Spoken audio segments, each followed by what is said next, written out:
Hey nerds! Sages here. So, I just started recording this like 30 minutes after I did the Henry video, and a lot of you were asking me to, well, discuss how exactly you would go about building an armored team. And well, oh boy, that's gonna be a lot to talk about. So I'm gonna go through it quickly. I'm gonna give you some suggestions. I'm not gonna be able to really tell you what would really work for you because, again, my team kinda is a bit pricey, obviously, and I don't want you guys to have to worry too much about that. But let's just talk about what you can do to build an Armor Emblem team, okay? And what are the pros and the cons to it. So, first up, let's just talk about some pros real quick. When it comes to Armor Emblem, typically the characters that you get are, well, they're exceptional because of their stats. Usually, with armored units, their stats are rather high because of their BST. This is kind of to offset the fact that they really can't move more than one square normally. So, yes, that's just kind of a given. A lot of your characters are going to be able to do all sorts of things. It depends on their stat spread. They can be really good resistance tanks or really good defensive tanks or have really cool attack and even have some really great speed or HP depending. So it's really what you want to build. But I will tell you that there are some cons. Of course, we already talked about the first con. Usually, they can't move more than one square, so that's always kind of a gimme. The second, of course, is that building an armor team is extremely costly. Because, you know, a lot of the optimal setups are, well, they require a lot of units, but also, you know, outside of currencies such as feathers and badges, there's also the element of time. You see, because, well, let's just give an example, okay? So, if you really wanted to build a good, solid, strong red sword unit that is a armored unit, well, the only available one that you can actually summon from the summon pool is Drog. That's kind of an unfortunate thing. You see, the other ones, such as our good old Black Knight who has inbuilt distant counter, or Arden who has that follow-up shenanigans, or Zephael, who oftentimes people see as a really great all-arounder. The problem here is all three of these are from limited run events, and unless you want to wait for them to be reran and, you know, get them again or get them in case you missed them, unfortunately, the only one who's actually available would be Drog. And this is something that kind of carries over with some of the other pools that are here, okay? Granted, blues are actually some of the better to pull from because, well, Effie's available at 4 stars and she's a monster. And of course, then there's other units like Gwendolyn who can be really good in an armored setup. Same for Drog. I don't know if I mentioned that. Drog could be really good in an armored setup. But still, from there, we have the other things. Sheena is actually available as a 4-star axe unit, and she could be a very valuable unit as a wall, in a sense. She has good abilities to tank both mages and physical units in case you decide to use her. But outside of that, well, there's some signature characters that people really look forward to when it comes to Armor Emblem. And if you don't have them, well, you're going to have some trouble probably trying to get them outside of, say, focus banners. And that, of course, is our good friend Hector. Oh, boy, Hector. Everyone sees distant counter and goes gaga, but that's not the only thing that Hector has that is unique to him. You see, when it comes to Armor Emblem, there is the unfortunate thing here that Hector's the only unit that has goat armor, which is a bit of a problem. You see, other Emblem teams, you know, Cavalier or Flyer, they like to build, you know, things with fortified zones, but also goads. Goads are something people really love because it's easily something they can stack on and just do a lot of damage, be it melee or mage, and it's just something simple. And a lot, especially for like flyers, goads are usually a little bit more available. However, this is Hector, and this is kind of like a Hinoka situation where unless you have him, you're not going to really have a goat, and that's kind of a problem. And not that people have any, you know, problems sacrificing Hector in case they want to, it's just, well, that's just something they work with. I've seen so many distant counters on other units. And then, of course, there's also Amelia, who has a very unique skill outside of that. That is, of course, Armor March, which you know, it's a simple thing. It just, if any units are around her, her and the units around her get the ability to move more than one square, which is invaluable for a lot of armored units. So these are all the problems that kind of come with this situation. And I'm not even including the new, you know, the two new units that, of course, are also 5-star only, but also they are limited, so if you don't get them right now, you're going to have to wait another year. So time and patience, along with orbs and all that other stuff, are kind of the situation that are, you know, you are being dealt when it comes to building an armored team.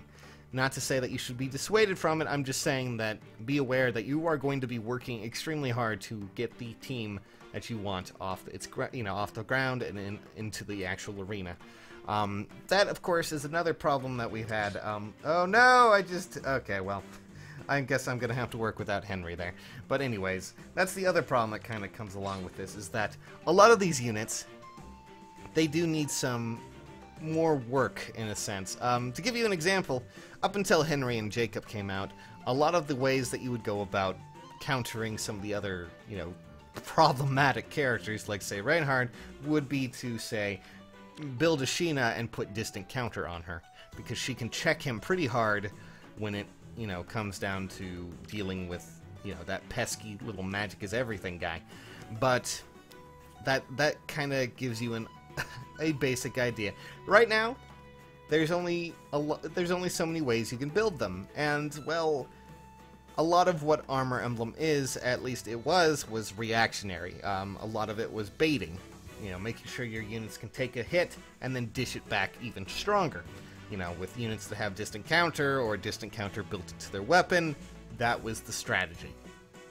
That still kind of exists, and it still is a thing even now. I mean, just to give you an example, my Henry has close counter. So, yes, that's just an example.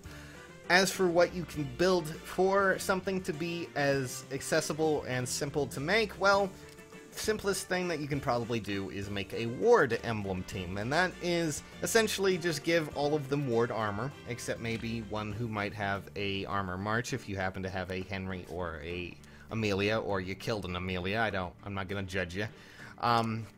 What ward armor does is, well, you know, within 2 spaces, every unit, you know, gets defense and resistance +4, as long as they're an armored unit. And this stacks, of course, so stacking this with 3, you're going to have +12 resistance and defense, which for certain units is going to be exponential, and just really drive the point home that they are walls that can deal massive damage.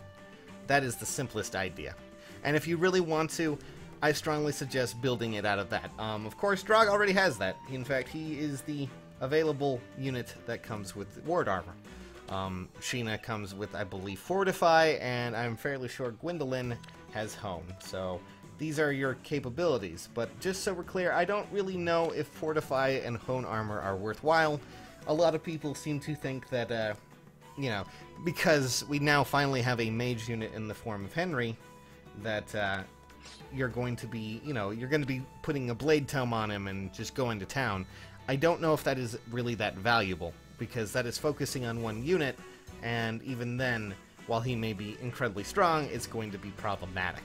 I'm starting to say that ward would probably be a better idea, and even then, like, you can make do with what you have.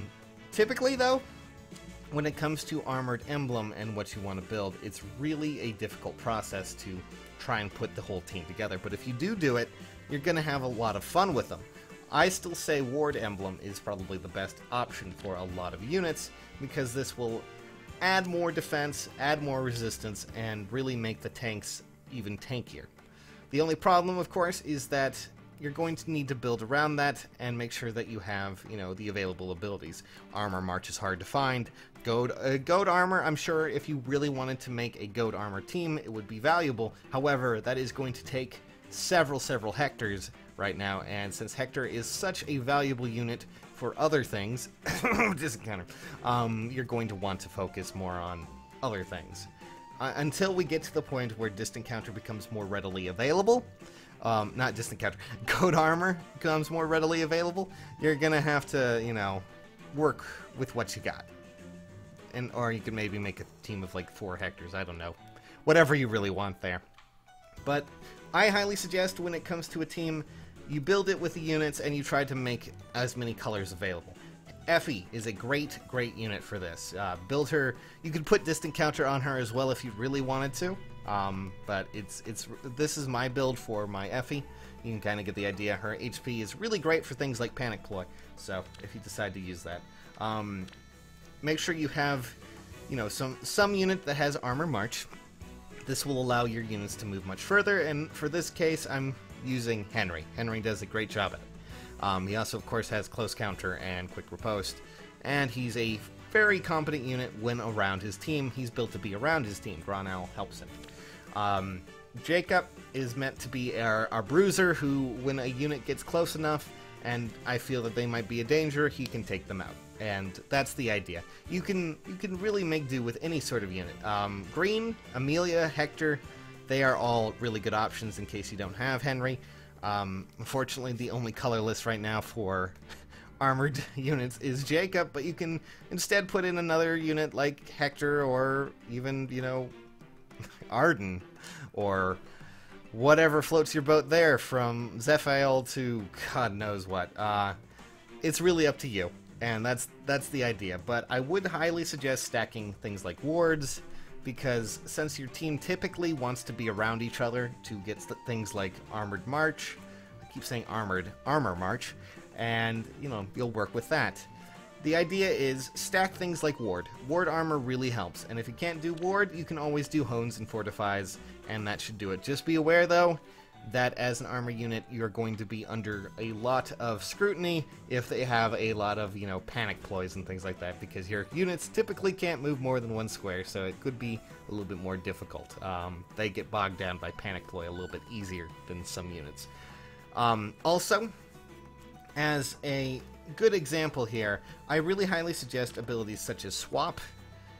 Swap does a really great job at repositioning units, especially in this. You could also go with Pivot in some situations, but Swap is a great ability to have for almost all of your team to just move and mix and match if you're doing a whole armor team. Pivot is mostly for, in case you're doing kind of like a mixture. Maybe you have a dancer with you and you want to protect her or something like that and push forward. That would probably be the other option you can do. But that's just my opinion. For C's, you just need to work. You need to work on what you want. And since Goat is not so easily available, you could go with Ward. Ward Emblem's cool. I hope that kind of gives you a bit of a better idea when it comes to what the advantages are when it comes to an Armored Emblem team.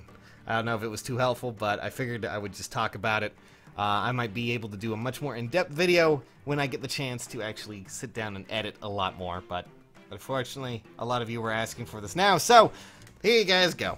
See you later.